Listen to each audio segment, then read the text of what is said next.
अस्सलाम वालेकुम। आप देख रहे हैं मेरा यूट्यूब चैनल नेशन मास्टर। नाजरीन, वीडियो का बाकायदा आगाज़ करने से पहले आपसे एक गुजारिश है कि अगर आप मेरे यूट्यूब चैनल पर नए हैं तो चैनल को सब्सक्राइब करें और बेल आइकन के बटन को दबाएं ताकि हर आने वाली न्यू वीडियो आपको जल्द मौसूल हो सके। नाज़रीन, हालिया कई दिनों से ईरान के मुल्की और सियासी हालात कुशीदा थे क्योंकि पाकिस्तान तक पहुंचने के लिए उन्हें ईरान जैसी दीवार को हटाना है, जबकि पाकिस्तान एक एटमी ताकत है और ऐसा कभी नहीं होने देगा। वो ईरान में ही इन्हें शैतानी चालों को नाकाम बना देगा। नाजरीन, indirectly and behind the frame रहते हुए पाकिस्तान ने इन मुजाहिरों को जहां रोक कर ख़त्म किया है, वहां ही हालात को मामूल पर लाने में भी ईरान की मदद की है, जिस पर अमेरिका और इसराइल हैरान और परेशान है कि आखिर कैसे ईरान ने अमेरिका और इसराइल को सबक सिखाने की ठान ली है। लेकिन इस बीच कौन किसका साथ देगा, सवाल ये भी है। जाहिर है अमेरिका अपनी हरकतों से बाज नहीं आएगा, वो हमला करेगा। ईरान ने भी कह दिया है कि रिटालिएशन जबरदस्त होगा। लेकिन ईरान पर जब अमेरिका हमला करेगा तो क्या पाकिस्तान अपना एयर बेस देगा? इस सिलसिले में जनरल आसिम मुनीर साहिब ने एक मीटिंग बुलाई है और इसमें खित्ते की सूरत हाल का जायजा लेते हुए बातचीत की है।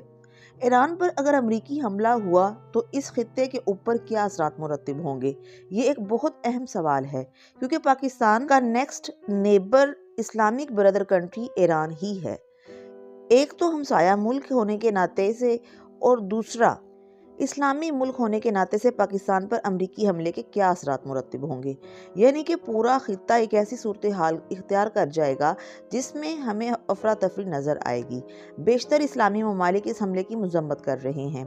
सऊदी अरब, कतर और ओमान तीनों एक्टिवली अमेरिका को इंगेज कर रहे हैं कि यह हमला नहीं होना चाहिए। अमरीकी सदर का अगला कदम क्या होगा, ये बहुत ही अनप्रिडिक्टेबल बात है। लेकिन पिछले 12 से 14 घंटों से ये मालूमात सामने आई हैं कि शायद थोड़ा सा स्केल डाउन हो रहा है, कि जो धमकियां हैं अमेरिकी सदर डोनाल्ड ट्रंप साहब की, वो ज़रा कम हुई हैं, जो कि फ़िलहाल अनप्रिडिक्टेबल है। लेकिन इब्राहिम लिंकन अमेरिका का सबसे बड़ा बहरी जहाज़ है जो कि फारस के पानियों में पहुंच चुका है। ये क्या होने जा रहा है? अमेरिका सिर्फ धमकियों की हद तक बातें करेगा या वाकई ही कुछ नया होने जा रहा है? इस सिलसिले में अगले 1 से 2 दिन निहायत ही अहम हैं। खलीज के तमाम ममालिक ने ईरान पर हमले की मुखालफत कर दी है। अमेरिका इस जंग को रवायती तरीके से नहीं करना चाह रहा, वो इसे अलग करना चाह रहा है, क्योंकि खलीजी ममालिक अपनी एयर बेस अमेरिका को ईरान पर हमला करने के लिए नहीं देंगे, क्योंकि इन ममालिक पर जवाबी हमला ईरान कर सकता है। यही वजह है कि ये नई एयर बेस खलीज फारिस में छोड़ी गई है। अमेरिका अपनी तमाम एटमी मिसाइल अपनी सबमरीन में रखता है। ये एक निहायत खतरनाक सूरत हाल है। दुनिया में वर्ल्ड वार 3 छिड़ने वाली है। ये दुनिया वर्ल्ड वार 3 की तरफ जा रही है। लेकिन इस जंग को रोकने के लिए, यानी अमेरिका की और ईरान की जो जंग है, इसको रोकने के लिए पाकिस्तान अपना पूरा किरदार अदा करेगा कि इस हमले को हर तरह से नाकाम बनाया जाए।